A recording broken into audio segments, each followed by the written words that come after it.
Welcome to Advanced TV Herstory. I'm your host, Cynthia Bemis Abrams. This is the place where we connect the dots of TV and feminism to American culture and politics. If you like what you hear, head to tvherstory.com and listen into all of our archives that are categorized to make it easier to find what you're looking for. And also, while you're there, please sign up for our newsletter.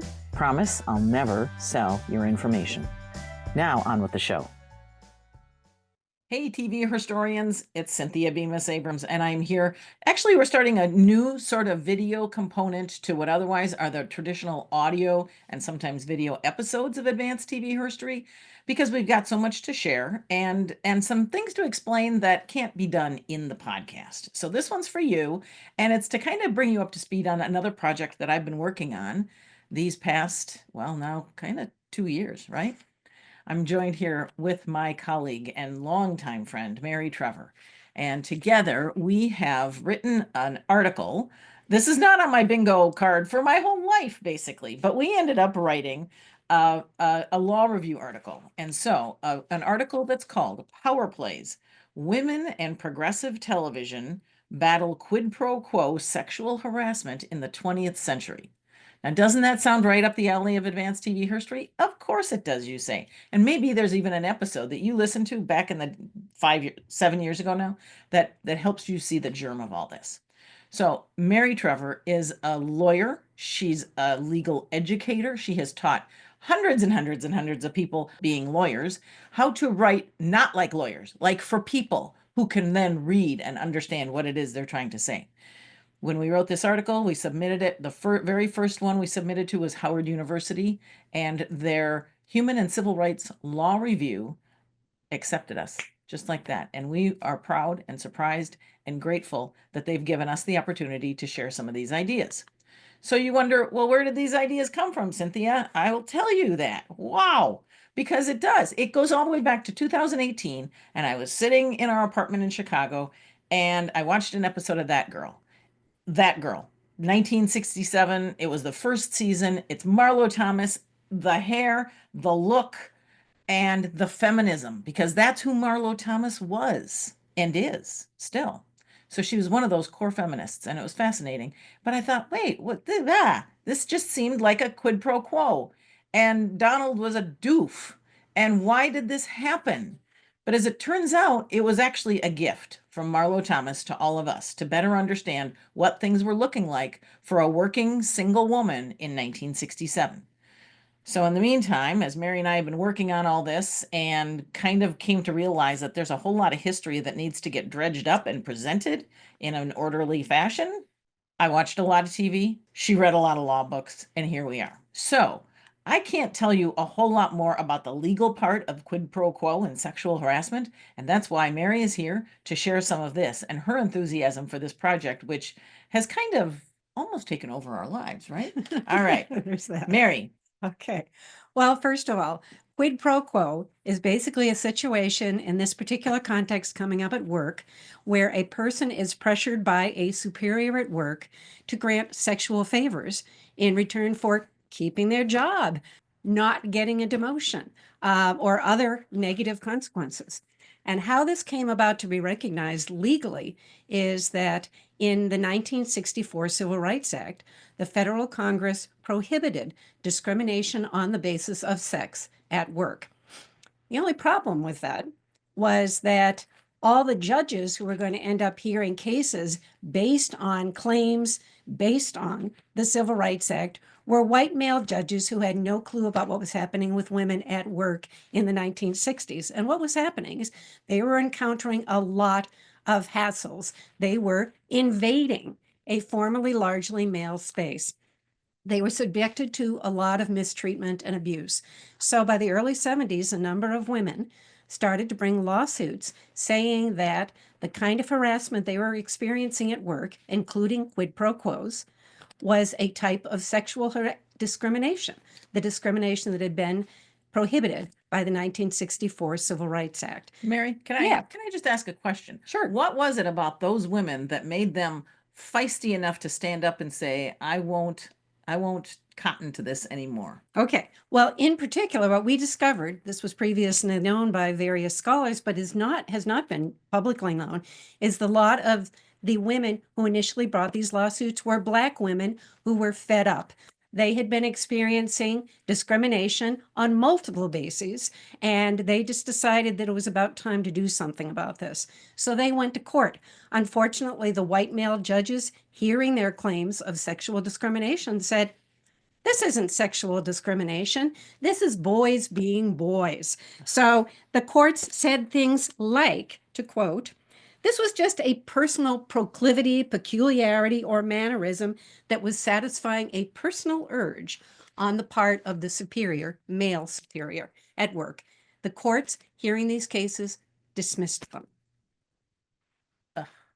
Yeah.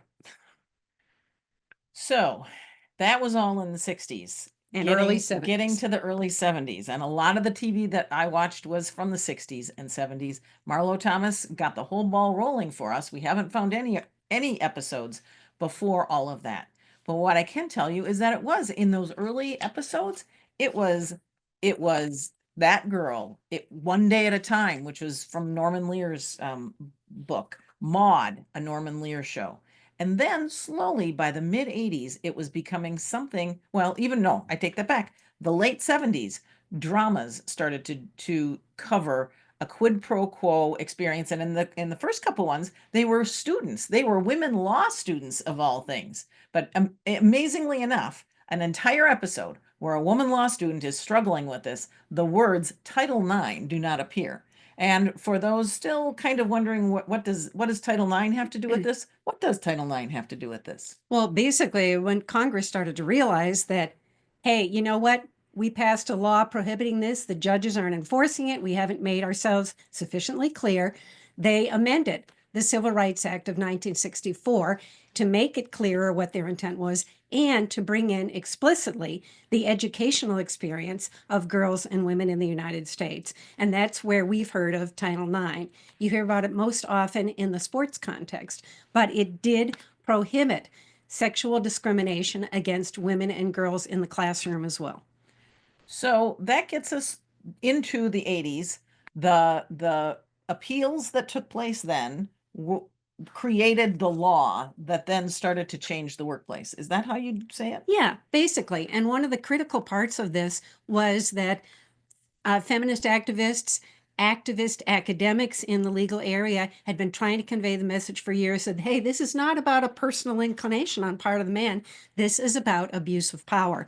And finally, a DC appellate court judge issued an opinion saying in part, to say that this woman was victimized in her employment simply because she declined the invitation to ignore the asserted fact that she was invited is to ignore the asserted fact that she was invited only because she was a woman subordinate to the inviter in the hierarchy of agency personnel.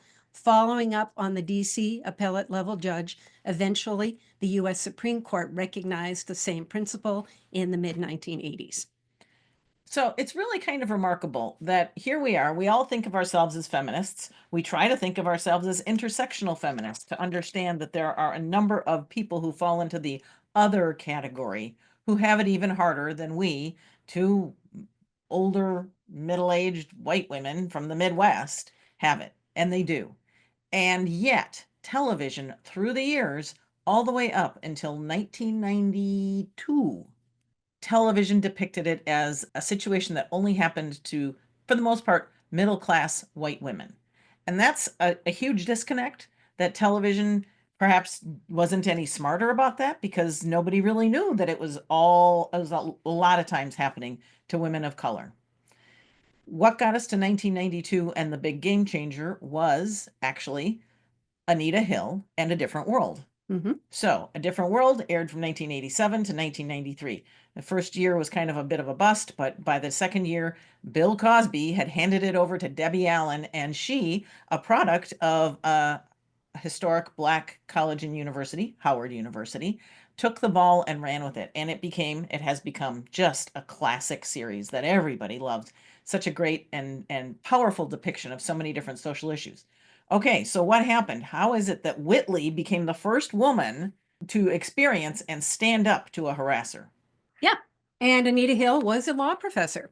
Unfortunately, her testimony before the Senate committee did not prevent the furthering of Clarence Thomas to the U.S. Supreme Court, despite the fact that she testified at length about how he sexually harassed her when she worked for him. Her testimony was on television and publicized that this issue was an issue for women and for Black women. It produced quite a reaction, and we saw evidence of that on television, including Whitley in A Different World. Exactly.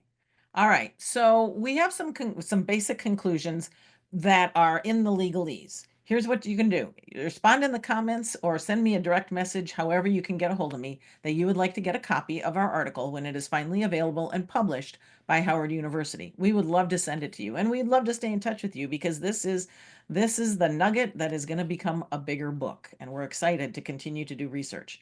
The other thing you can do is you can go back into the Advanced TV Herstory archive to 2018. You're going to find an episode called How That Girl Tackled Sexual Harassment, which gets into specifically 3 episodes in 1967 that kind of changed the world.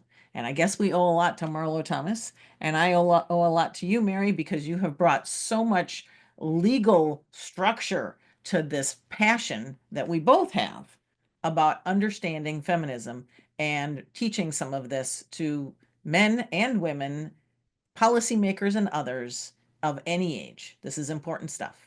And that's why we're here. That's why we're writing. Cynthia and Mary, thanks. Thanks, Cynthia.